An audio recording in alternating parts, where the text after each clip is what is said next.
Hi friends, అందరికీ నమస్కారము. ఈ వీడియోలో పెన్షన్ కానుకకు సంబంధించినటువంటి కొన్ని విషయాలు అయితే చెప్పుకుందాము. మనకి ఇంతకు ముందేటువంటి పెన్షన్ కానుక పేరునైతే ఇప్పుడు మనకి కొత్త గవర్నమెంట్ వచ్చిన తర్వాత ఎన్టీఆర్ భరోసా పెన్షన్ స్కీమ్ అని అయితే పేరు మార్చడం జరిగింది. జనరల్గా ప్రతి గవర్నమెంట్ వచ్చినప్పుడు వాటి యొక్క పేర్లను మార్చడం జరుగుతూ ఉంటుంది. అదేవిధంగా ఇప్పుడు కూడా మార్చడం అయితే జరిగింది. సో ఈ ఎన్టీఆర్ భరోసా పెన్షన్ కానుకకు సంబంధించి కొత్త పెన్షన్లు ఎప్పుడు వస్తాయి అనే విషయాన్ని అయితే మనం ఈ వీడియోలో చెప్పుకుందాము. మనకు అది ఇదివరకే ఆల్రెడీ మనకి సర్క్యులర్ కూడా రావడం జరిగింది. పెన్షన్ పెంపు అంటే మనకి ఏప్రిల్, మే, జూన్కి సంబంధించి 1000 రూపాయలు అయితే పెంచడం జరిగింది కదా. ఆ పెన్షన్ అమౌంట్ ఇప్పుడే ఇస్తామని చెప్పారు. కాబట్టి ఈ 7వ నెలలో అంటే మనకి జూలై నెలలో ఈ 3000 అందుకోవడం జరుగుతుంది. అదేవిధంగా ఎవరైతే ఇప్పటివరకు 3000 రూపాయలు అందుకున్నారో వాళ్ళందరూ కూడా 4000 రూపాయలు అయితే అందుకుంటారు. కొన్ని కేటగిరీ వాళ్ళకైతే అది డబల్ చేయడం కూడా జరిగింది. ఫర్ ఎగ్జాంపుల్ వికలాంగులు అంటే దివ్యాంగుల పెన్షన్ మనం చూసుకున్నట్లయితే 3000 నుంచి వాళ్ళకి ఏకంగా 6000 రూపాయలు అయితే పెంచడం జరిగింది.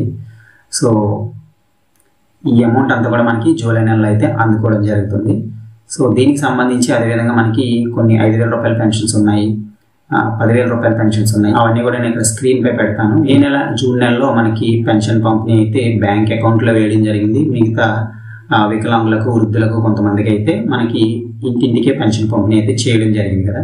మనకి ఇచ్చినటువంటి హామీలో భాగంగా అయితే ఇంటి వద్దకే పెన్షన్ పంపిణీ అయితే చేయడం జరుగుతుంది. ఇంకా మరిన్ని మార్పులు ఏం రాబోతున్నాయో కూడా నేను మీకు తెలియజేస్తూ ఉంటాను.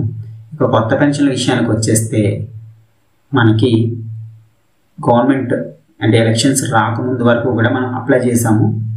అవన్నీ కూడా ఎలక్షన్ కోడ్ కారణంగా హోల్డ్లో పెట్టడం జరిగింది.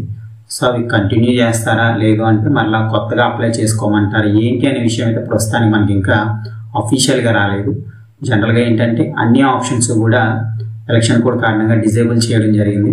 సో ఆ ఎలక్షన్ కోడ్ అయిపోయినప్పటికీ ఇవన్నీ కూడా మళ్ళీ మనకి ఎనేబుల్ చేయాలి. సో గవర్నమెంట్ మారింది కాబట్టి అన్ని వెబ్సైట్లు అన్ని మార్పులు అది చేసిన తర్వాతే మనకి కొత్త పెన్షన్ సంబంధించి కూడా మళ్ళీ అప్లై చేసుకోవడము, ఎటువంటి గైడ్లైన్స్ వస్తాయి, ఇదివరకు అట్లాగే సేమ్ విధి విధానాలు ఉంటాయా లేదంటే ఇంకేమన్నా మనం కొత్తగా యాడ్ చేయాల్సినవి కానీ ఇలాంటి విషయాలన్నీ కూడా మనం కొత్తగా వెబ్సైట్ మనకి అందుబాటులోకి వచ్చిన తర్వాత ఏమేమి ఆప్షన్స్ అడుగుతున్నాయి, ఏమేమి డాక్యుమెంట్స్ అవసరం అవుతున్నాయి అలాంటి విషయాలన్నీ కూడా మనం చెప్పుకుందాము. ప్రస్తుతానికైతే మాత్రం కొత్త పెన్షన్లకు సంబంధించి వెయిట్ చేయడమే. ఏంటనే విషయం అనేది మనకి వచ్చిన తర్వాత నేనైతే మీకు తెలియజేస్తూ ఉంటాను. ఇలాంటి మరిన్ని విషయాల కోసం సబ్స్క్రైబ్ చేయడం అయితే మర్చిపోవద్దు. Thank you for watching. Bye bye.